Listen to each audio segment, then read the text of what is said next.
Welcome back to Next Gen Console Watch, our show following all the news and rumors on the PlayStation 5 and Xbox Series X. I'm Daemon Hatfield, and as always, I am joined by Ryan McCaffrey, host of IGN's Xbox Podcast Unlocked.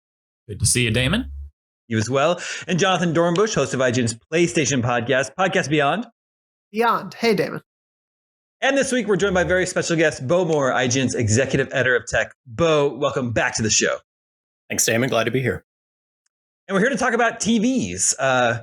More specifically, what TV is right for you and your next-gen console. We did an episode like this about a year ago, but of course, in the world of TVs, a lot can change over 12 months. So, Bo, give us a little bit of a refresher. What has changed over the past year in the world of TVs and people that are getting a new next-gen console, either recently or the hope to over the holiday season? What are the most important features they should be looking out for in a new TV?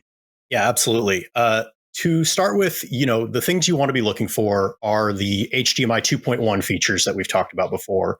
Specifically, that means the 120 hertz refresh rate, as well as variable refresh rate and auto low latency mode. That'll often be called the game mode on your TV. The nice thing that has changed from a year ago is that those features are making their way to a lot more TVs now, and cheaper ones as well. You can find those features on a lot more kind of value oriented sets rather than only on those really high end, super expensive TVs. So for each of those features, can you sort of explain what they provide? First of all, HDMI 2.1.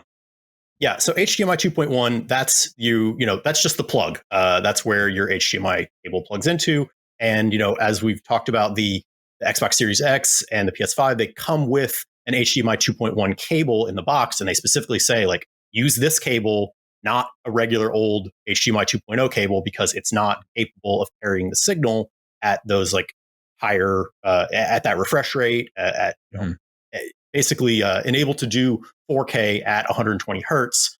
You need that higher display standard. That's the first thing is basically you need that port, that standard every step of the way, from the console to the cable itself, and then the port on the TV needs to be able to accept the signal. So that's why I say, look for HDMI 2.1, and then that's the display standard that enables these things like 120 hertz and variable refresh rate.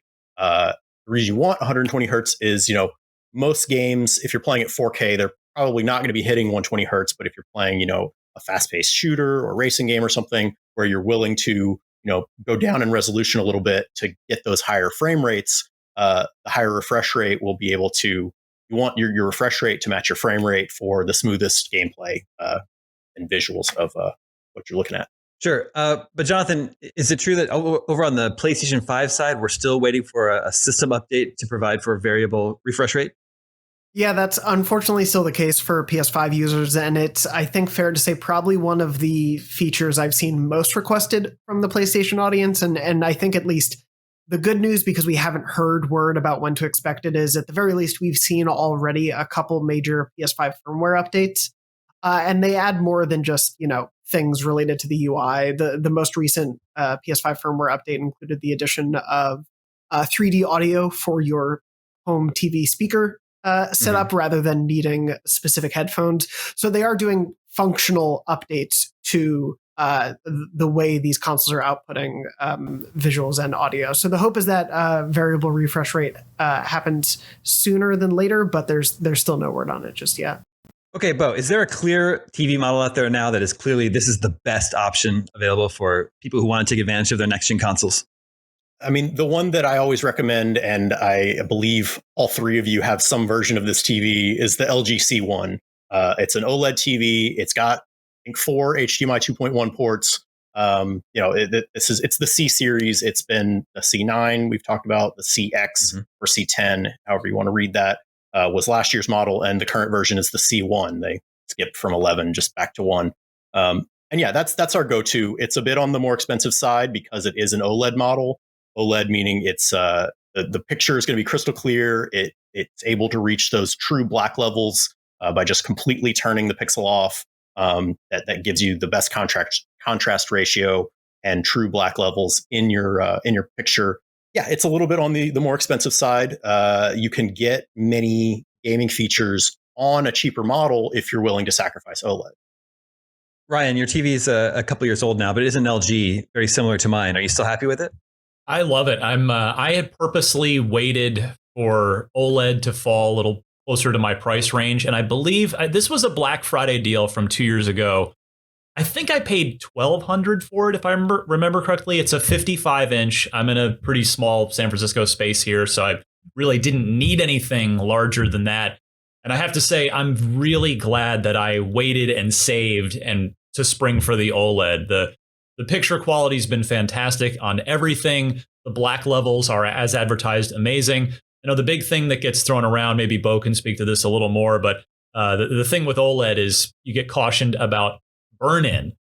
Not even been an issue whatsoever, no matter what I've played. And I haven't heard from anybody else in my sort of immediate gaming circle that has an OLED that suffered any actual burn-in problems. So yeah, I definitely am a big fan of OLED, very happy with my decision, and definitely recommend it for people if you can budget for it. Obviously, PlayStation or Sony makes more than just video game consoles. They make all sorts of electronics, and they make their own televisions. So, Bo, is there a television from Sony that you recommend for a PS5? Yeah, we do really like the Sony A80J. It has all those features. It's another OLED TV, so we actually thought the picture quality was even a little bit better than the LG. That said, it does come with the caveat of, like the PS5, most of Sony's TVs are also still missing variable refresh rate. They say that it will be coming in a future firmware update, but we don't have any idea when that will come. That said, we did, as of either this or last week, Sony did announce and has rolled out to an older model TV. It's the X900H series. Did get that firmware update. So, maybe that's a sign that some more TVs, hopefully some of the 2021 models, will finally be getting this long-awaited firmware update, and maybe the PS5 too. Jonathon, I think you're also rocking an LG. Sony recently introduced its Perfect for PlayStation 5 sort of promotional campaign for its own Bravio TV series. So I guess I'm just curious, are you happy with your LG, or are you interested in getting a Sony TV at some point? Yeah, I mean, not just being on the show, but just in general around the IGN, I guess, virtual office at the moment, it's hard not to hear the praises of the LGs be sung. And so I went in and so far I'm really happy with it. The picture quality is beautiful for PS5 and for Xbox Series X as well. So I've been loving it and don't regret it at all. I had a Sony X900E, I want to say was the model before this, and I really enjoyed it. I thought it was a very solid TV. I got it along with PS4 Pro a few years back. And so, I definitely get why Sony would play into the synergy of that. And I think it's extremely smart for them to do. If you're looking for high-end technology and you see the person that makes the console you want also makes the TV you may want, it makes sense to try to bundle those things together. But at least in terms of having a non-Sony made TV, I've had no issues with it regarding the PS5. It's still been incredible to use. Okay, so if the LG is kind of like the high end, Bo, is there like a budget model that you recommend that still checks these boxes for these next gen features? Yeah, one of the TVs we just reviewed is the Hisense U7G. Hisense is a lesser known TV manufacturer, but this model, it is much cheaper. It comes in at about $750 for the 55-inch or $1,100 for the 65-inch model.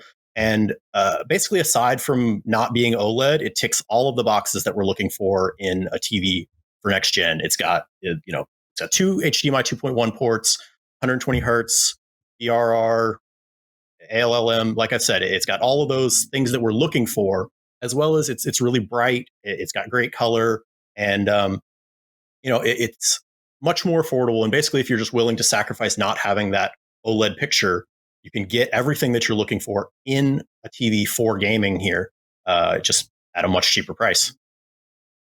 I'm pretty sure Hisense makes my wine fridge also. Ryan, over on the Xbox side, I know you're happy with your LG. Are you happy with everything the Xbox Series X is doing? Do you feel like it's really taking full advantage of the features that are being made possible by the pairing of the console and the television?